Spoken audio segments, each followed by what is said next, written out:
안녕하세요. 류용수 법무사입니다. 이번 시간에는 법무사 시험 1차 과목에 있는 공포의 민사집행법 교수님 기본서를 추천해 드려보는 시간을 가져보겠습니다. 법무사 시험 1차 과목 8과목 중에서 가장 어려운 과목이 뭐냐라고 하면 대부분 민사집행법을 지목을 합니다. 물론 경우에 따라서 민법이나 부동산 등기법을 가장 어렵다라고 얘기하는 사람도 있지만, 제가 수험가에 있는 사람으로서 수험생들의 의견을 종합해보면 민사집행법이 가장 어렵다고 합니다. 저도 어려웠죠. 너는 법대까지 나왔는데 왜 어려웠냐? 사법시험까지 봤는데 왜 어려웠냐? 법대 과목에 민사집행법이 있어도 선택 과목이에요. 선택을 안 합니다. 지금 로스쿨생도 마찬가지죠. 선택 안 해요, 이거. 웬만하면. 너무 어려워서. 그리고 사법시험 과목도 아니죠. 연수원에서 이제 배우는데 집중적으로 공부 안 하죠. 그래서 여러분 실에서도요, 변호사들이 소송에서 이제 이겨놓고 집행은 자기네들이 안 합니다. 자, 저희들이 이제 승소 판결 받아줬으니까 법무사님한테 의뢰를 해서 집행하시면 됩니다라고 얘기를 많이 해요. 그래서 변호사를 통해서 소송을 하고 그 승소 판결문을 가지고 법무사에게 오는 경우도 상당히 많습니다. 여러분들이 시험 합격하고 법무사를 하시면 간간히 그런 사건들도 많이 맡으실 겁니다. 그만큼 집행에 대해서 전문가는 시험 과목에도 있고 실제 실무에서도 전문적으로 하는 전문직은 법무사밖에 없습니다.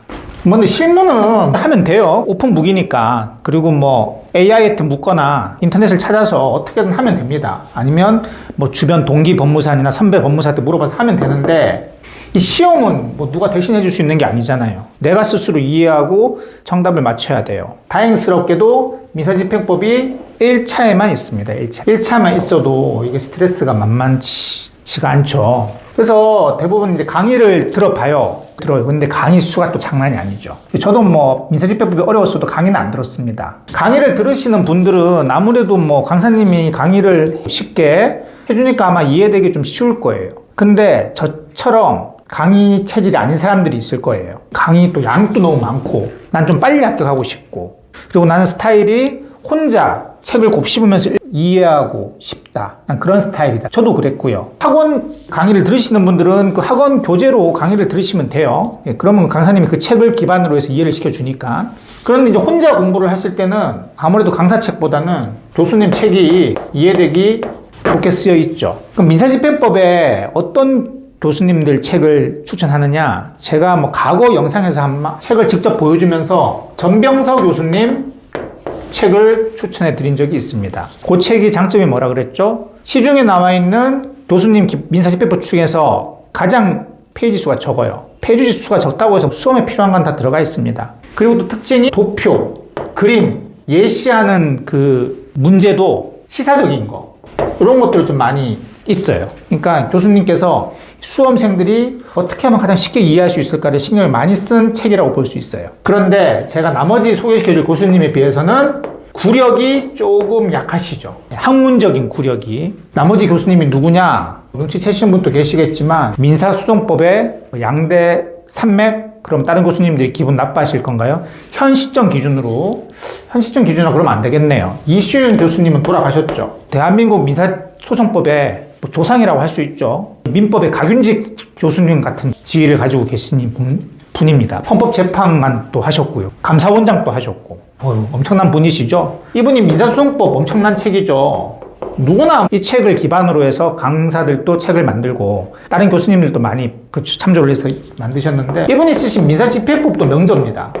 근데 저는 개인적으로 수험적으로 여러분들이 들어가실 때는 이신영 교수님 민사집행법보다는 전병서 교수님 책 택해도 괜찮고요. 예전에 소개시켜드린 것처럼. 또 양대산맥 누굽니까? 성균관대 로스쿨에서 얼마 전에 퇴직하셨죠. 김홍엽 교수님. 민사소송법이 정말 유명하죠. 민사집행법도 상당히 유명합니다. 일단은 책 페이지 수는 이수윤 교수님보다 적어요. 한 150에서 200페이지 정도 적어요. 빠진 것도 없고요.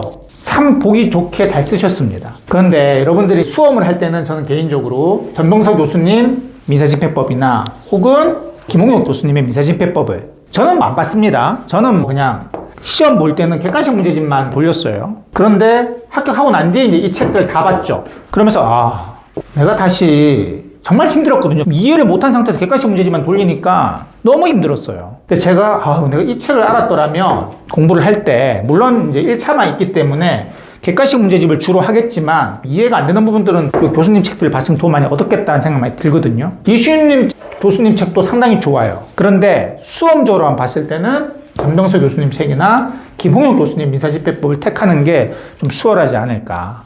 아무래도 이시윤 교수님 민사집행법은 수험생을 위한다기보다는 학문서 좀 이런 느낌. 물론 정말 명저입니다. 누구나 부인할 수 없습니다. 저는 합격하고 보시기를. 합격하면 예, 재밌습니다. 민사집행법 지금 공부할 때는 막 짜증나고 왜 이따위 과목이 있느냐, 변호사 시험에도 없는 과목을 왜 우리가 이걸 공부해야 되냐 짜증이 나죠. 그런데 합격하고 책들을 보시면 재밌어요. 어떻게 민사집행법이 재밌을 수 있지? 예, 재밌습니다. 재밌게 다 읽고 있습니다. 제가 다 봐본 입장으로서 김홍영 교수님 민사집행법, 전명서 교수님 민사집행법의 수험적으로 추천드린다. 이시윤님 교수님 책은 합격하고 보는 게 좋을 것 같다. 물론 수험적으로 봐도 상관없습니다. 그냥 제 개인적인 의견입니다. 네, 지금까지 류홍석 법무사였습니다. 감사합니다.